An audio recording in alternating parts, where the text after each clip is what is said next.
mechanical automata. The idea is to take an asteroid and turn it into a probe that we then send to another star system. If the Rama program is successful, it is NASA's belief that asteroids will not only become useful tools in the exploration of space, but also in the terraforming of other planets. But why would an advanced society choose to explore and colonize the cosmos by using asteroids?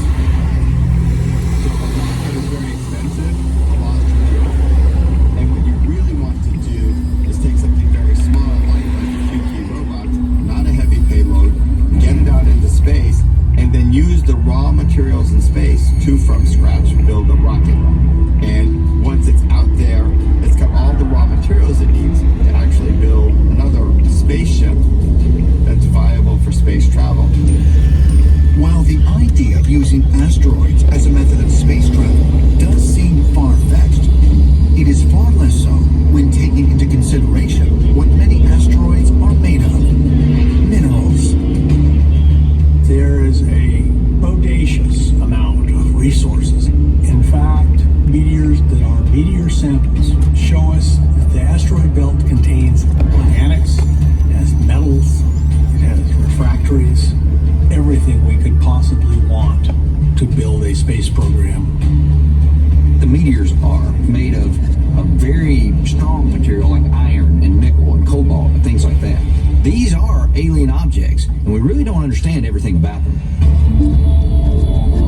Ancient astronaut theorists are convinced that the notion of using asteroids as a form of spacecraft is not only possible, but that it has been happening and affecting the history of our planet for thousands of years.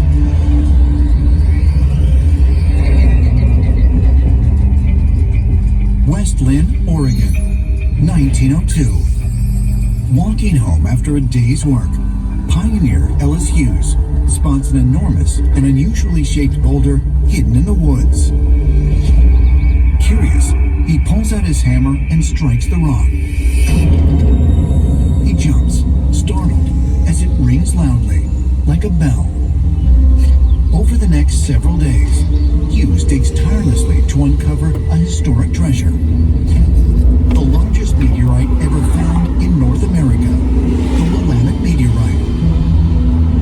The Willamette meteor is enormous. The actual shape of the meteor has changed over time. It now looks something like a piece of modern art. It is fascinating and enormous. The thing's the size of a car. If we look at the makeup of the Willamette meteorite, it's got iridium, germanium, gallium, and nickel. It weighs about 15 tons and very large. The nickel actually helps it from not corroding, and it's, of course, shows evidence of having gone through the atmosphere. You know, it's pitted, and what's interesting, it landed intact and didn't break into a billion pieces. So it's a quite remarkable meteorite. The Willamette meteorite is an example of not only the strange meteorite arriving intact, but also that it had a profound effect on the local people. It became kind of a shrine to them, a message from the gods. Long before Ellis Hughes discovered the meteorite in 1902, a Native American tribe called the Clackamas, who've inhabited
If some extraterrestrial culture sent down probes filled with DNA and building blocks for life, swept the entire universe, are they our forefathers? Is it possible that extraterrestrials used meteors in the distant past as a means of sending the building blocks of life to Earth? Although ancient astronaut theorists agree that such a profound notion does seem far-fetched, they point to the fact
communication with extraterrestrials through these meteorites and otherworldly rocks, then we too receive cosmic wisdom.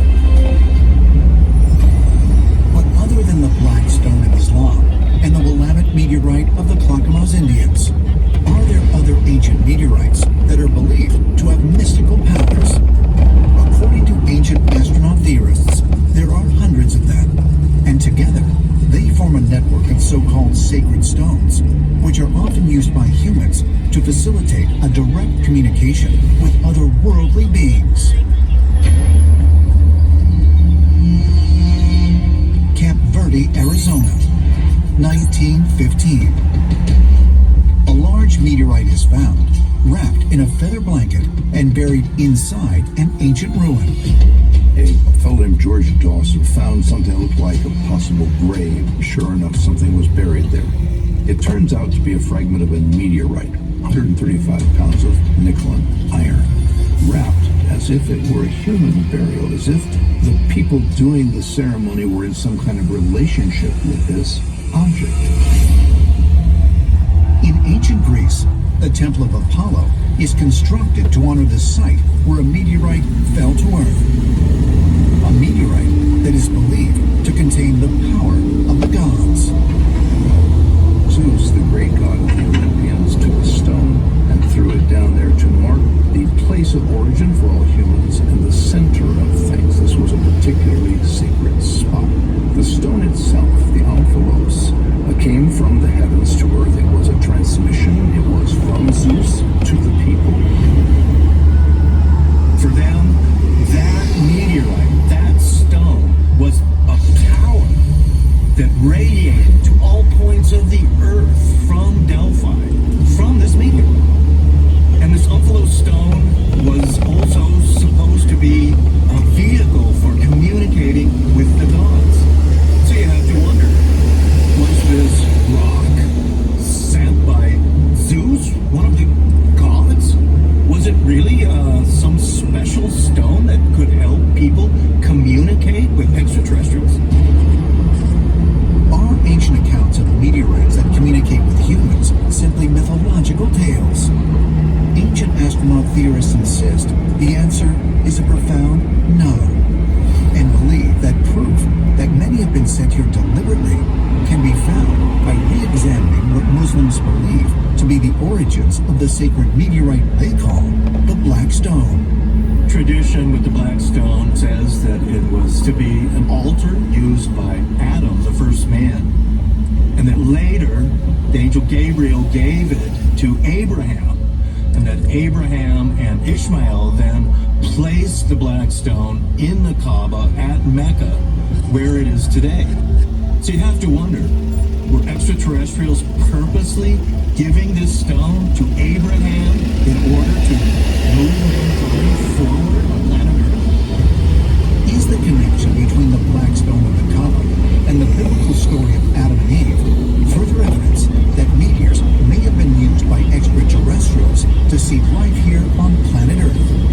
And if meteorites can contain energy capable of influencing the human mind, is it possible that they may have other metaphysical capabilities? Capabilities that we are only just beginning to comprehend. As far as ancient astronaut theorists are concerned, the answers to these questions must be looked for at the place where these meteorites first originated.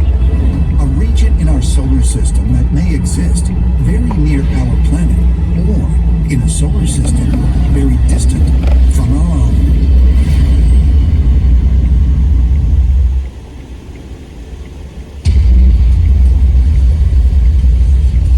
According to mainstream scientists and astronomers, virtually all of the asteroids that enter the Earth's atmosphere have come from a circular region of space located between the planets Mars and Jupiter, known as the asteroid belt. First discovered by astronomers in 1801, the asteroid belt contains an estimated 2 million asteroids. Although most are tiny, irregular-shaped fragments of mineral-infused rock, some are much larger, giving them the status of what are called dwarf planets. But while the origins of the asteroid asteroid belt remain unknown. There are many who believe that it was formed after the destruction of a small planet, and that the asteroids are simply the debris from that planet that has remained in orbit around the sun. There's a curious history behind attempts to understand the distribution of planets in our solar system, as it does seem that planets are spaced out in a rather regular way. And then there's this big gap between Mars and Jupiter, and almost as if there should be a planet there recently. Then, of course, it was discovered this is asteroid belt, a lot of debris, and so some early speculation was that maybe there was a planet that really got destroyed by some sort of collision, and that what we're seeing is all the fragments of that planet. If the asteroid belt contains the remnants of a planet, what led to its destruction? Was it due to a natural catastrophic event? Or is there, perhaps, an even more incredible explanation? According to ancient astronaut theorists, the answers can be found in some of the earliest recorded stories from the ancient world. According to Sumerian and Babylonian lore, there was this phenomenal cosmic battle that the gods fought amongst themselves across the cosmos, one planet fighting another planet. And then, in fact, one planet was completely destroyed during this cosmic battle. And as a result of that, they destroyed their homeworld and had to reestablish civilization on a new planet.